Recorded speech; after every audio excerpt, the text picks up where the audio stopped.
Movie में एक लड़के और उसके बाप को दिखाया जाता है जो कि कई सालों से पहाड़ों में रह रहे थे। तभी वहां पर बहुत सारे लोग आ जाते हैं जो कि शैतान थे और वो भगवान को भी नहीं मानते थे। उनको देखकर नोहा का बाप नोहा को छुपा देता है और खुद अकेला उनके सामने पहुंच जाता है। वे लोग नोहा के बाप को वहीं पर मार देते हैं और नोहा अपनी जान बचाकर वहां से भाग जाता है। तभी कहानी मोड़कर कुछ सालों बाद की दिखाई जाती है जहाँ नोहा अपने बच्चों के साथ पहाड़ों पर था और तभी नोहा ने एक पौधे को अपने आप उगते हुए देखा, जिसे देखकर नोहा अचानक से शॉक हो गया। तभी उनके पास एक कुत्ते जैसा जानवर आता है जो कि घायल था। नोहा उस कुत्ते को पकड़ता है और उसे सहलाने लगता है। तभी वहां पर बहुत सारे सैनिक आ जाते हैं जो कि नोहा को चोर समझ रहे थे। वे नोहा को मारने की कोशिश करते हैं लेकिन नोहा किसी से कम नहीं था। थोड़ी ही देर में नोहा उन तीनों को अपने चाकू की मदद से मार देता है और अपने बच्चों को अपने साथ लेकर अपने घर लौट जाता है। रात को सोने के बाद नोहा को एक सपना आता है जिसमें वो एक बड़े पहाड़ को देख रहा था और अपने आप को पानी में डूबा हुआ देख रहा था। तभी अगले दिन को नोहा वहाँ से जाने का फैसला करता है और अपने बीवी और बच्चों को लेकर वहाँ से निकल जाता है।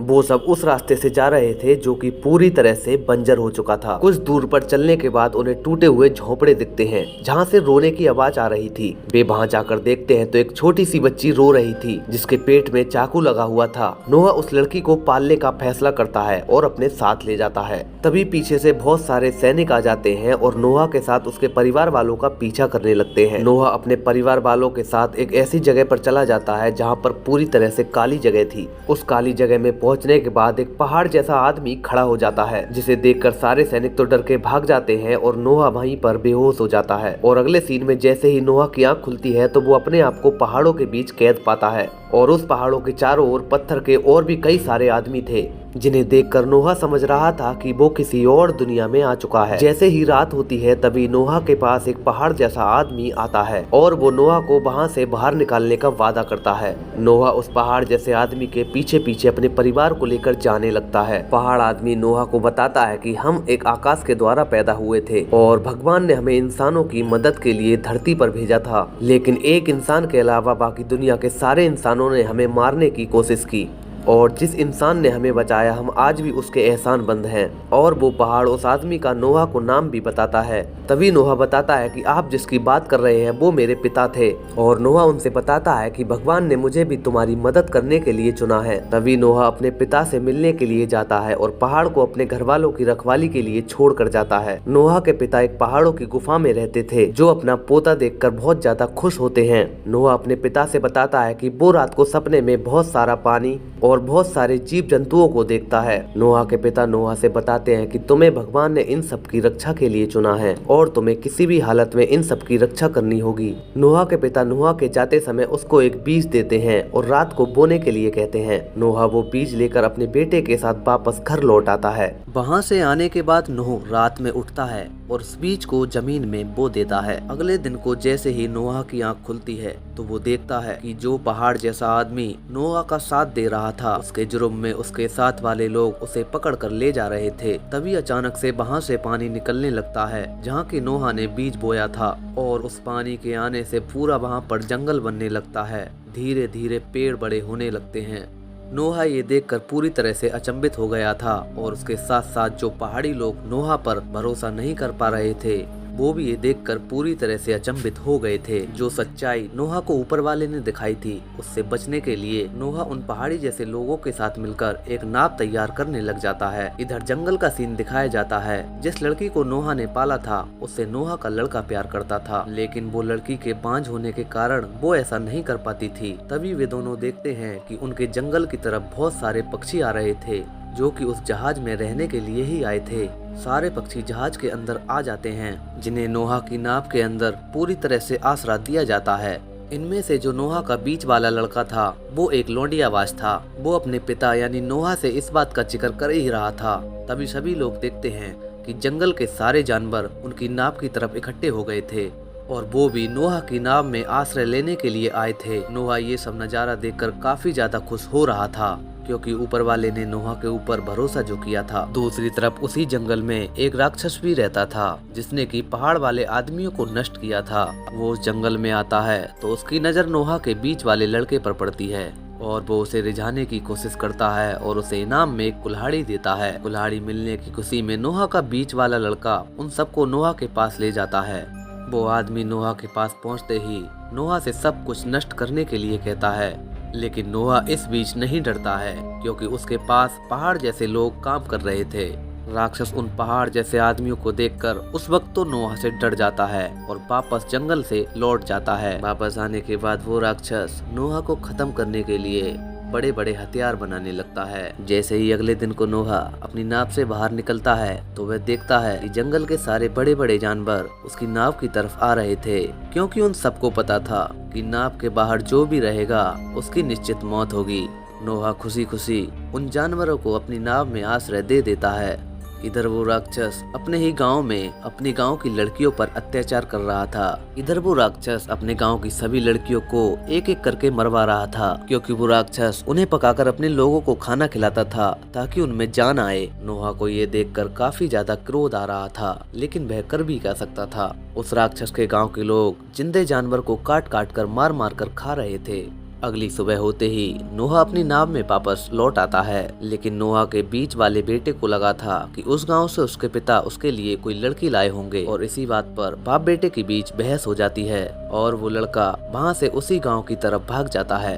तभी नोहा की वाइफ नोहा से कहती है कि अगर हमारे बच्चों के पास कोई लड़की नहीं होगी तो हमारा वंश आगे को कैसे बढ़ेगा, हमें कुछ ना कुछ करना होगा। लेकिन नोहा अभी ऊपर वाले की कृपा में लगा हुआ था और वो इस सब में ये सब नहीं करना चाहता था, क्योंकि नोहा के लिए सबसे पहले सृष्टि को बचाना था। नोहा की पत्नी को पता था कि उसका बड़ा बेटा उस बांझ लड़की से प्यार करता है और इसीलिए वो अपने दादा के पास जाती है और उन्हें वो अपने बेटे की और उस लड़की की सारी बात समझाती है। नोहा का पिता सब कुछ अच्छा होगा ये कहकर उसे वापस भेज देता है। जैसे ही नोहा का लड़का उस गांव में पहुंचता है तो एक गच्ची में गिर जाता है, जहां पर एक लड़की थी जो कि उस राक्षस से कैसे भी करके बच गई थी। वो लड़का उसे खाना देता है और वे दोनों आपस में दोस्त बन जाते हैं। लड़के को काफी ज्यादा खुशी हो रही थी क्योंकि उसे एक लड़की मिल गई थी। दूसरी तरफ बांझ लड़की को जंगल में घूमते हुए नोहा के पिता दिख जाते हैं और वो लड़की से अपना बेर ढूंढने के लिए कहते हैं और बेर को ढूंढते ढूंढते अचानक उसके पेट पर हाथ मार देते हैं और लड़की को पता लग जाता है कि वो अब बिल्कुल ठीक हो गई है, क्योंकि नोहा के पिता के अंदर अद्भुत शक्तियां थीं। वापस लौटते समय वो नोहा के बेटे के साथ सब कुछ कर लेती है। तभी नोहा के सपने के अनुसार पूरे आसमान में बादल छाने लगते हैं और धीरे धीरे बारिश शुरू हो जाती है। नोहा की बताई गई बातें सच होता देखकर वो राक्षस अपने सैनिकों के साथ नोहा पर हमला करने के लिए निकल पड़ता है। इधर उन सैनिकों के आगे वो लड़का एक लड़की को अपने साथ लेकर नाव की ओर भाग रहा था। तभी अचानक लड़की का पैर फंस जाता है। इतने में ही नोहा अपने लड़के को बचाने के लिए आ जाता है। नोहा के पास इतना समय नहीं था कि वो उस लड़की को भी बचा सके और वो लड़की सभी सैनिकों के नीचे दबकर मर जाती है। शैतान के सैनिकों के साथ और उन पहाड़ जैसे आदमियों के बीच युद्ध स्टार्ट हो जाता है। राक्षस के पास सैनिकों की संख्या काफी ज्यादा थी। दोनों के बीच जमकर युद्ध होने लगता है, जहां पहाड़ जैसे आदमी सभी सैनिकों को उठा उठा कर फेंक रहे थे, लेकिन राक्षस को पता था कि उन पहाड़ जैसे आदमी को कैसे मारना है और वो एक एक करके उस पहाड़ जैसे आदमी को मारने लगते हैं। नोहा के सामने ही एक एक करके पहाड़ जैसे आदमी खत्म हो रहे थे। नोहा को लग रहा था कि वे लोग उन सैनिकों के सामने ज्यादा देर नहीं टिक पाएंगे। इधर बारिश भी लगातार तेज होती जा रही थी और सब तरफ पानी भरता जा रहा था और एक एक करके सारे पहाड़ आदमी मर जाते हैं। और जब आखिरी वाला पहाड़ आदमी मरता है तो नोहा अपनी नाव का दरवाजा बंद कर लेता है और दूसरी तरफ जो राक्षस था वो नाव के पीछे वाले रास्ते से नाव पर चढ़ जाता है और नाव के अंदर जाने की कोशिश करने लगता है। तभी चारों तरफ से पानी आने लगता है। जमीन के अंदर से अपने आप पानी निकलने लगता है। इतना पानी हो जाता है कि जंगल नष्ट हो जाता है और नाव ऊपर तैरने लगती है। इधर वो राक्षस नाव को तोड़कर अंदर आ गया था और ये बात नोहा के बीच वाले लड़के को पता थी और अगले सीन में उसकी मुलाकात उस राक्षस से हो ही जाती है। वो राक्षस नोहा के बेटे को नोहा के खिलाफ भड़काने लगता है। वो उससे कहता है कि तुम अपने पिता को मार डालो और इस नाव के राजा बन जाओ। वो राक्षस नोहा के बेटे के सामने ही वहाँ के जानवरों को जिंदा खा रहा था, क्योंकि उसका मानना था कि ये सभी जानवर खाने के लिए ही बनाए गए थे। तभी अगले सीन में उस लड़की को वोमिटिंग होने लगती है, जिससे साबित होता है कि वो प्रेग्नेंट है। ये सुनने के बाद वो काफी ज्यादा खुश हो जाते हैं और बेसब ये खबर नोहा को देते हैं। नोहा उनसे पूछता है कि ये लड़की तो बांझ थी, तो फिर ऐसा कैसे हो सकता है। उसको पता लग जाता है कि उसकी वाइफ इसके लिए उसके पिता के पास गई थी। नोहा उन सब पर गुस्सा होने लगता है कि ऐसा नहीं करना चाहिए था और नाव के सबसे ऊपरी सिरे पर जाकर ऊपर वाले से माफी मांगने लगता है। नोहा उन सब से इतना क्रोधित होता है कि उनसे बोलता है कि अगर लड़का हुआ तो मैं छोड़ दूंगा, अगर लड़कियां हुई तो मैं उन्हें पैदा होते ही मार दूंगा। ये देखकर वो लड़की रोने लगती है। इधर नोहा की वाइफ अपने आने वाले बच्चों को बचाना चाहती थी, इसीलिए वो उन्हें दूसरी नाव से कहीं दूर भेजना चाहती थी। नोहा की वाइफ नोहा को समझाने की कोशिश करती है कि अगर आने वाले बच्चों को मार दोगे तो हमारा वंश कैसे चलेगा, लेकिन नोहा को कोई भी बात समझ में नहीं आ रही थी। इधर वो शैतान नोहा के बेटे को लगातार भड़का रहा था और उसे नोहा को मारने के लिए एक चाकू भी देता है। दूसरी तरफ नोहा के बेटे और वो लड़की जाने ही वाले थे। नोहा उनकी नाव में आग लगा देता है ताकि उनके आने वाले बच्चों को वो मार सके।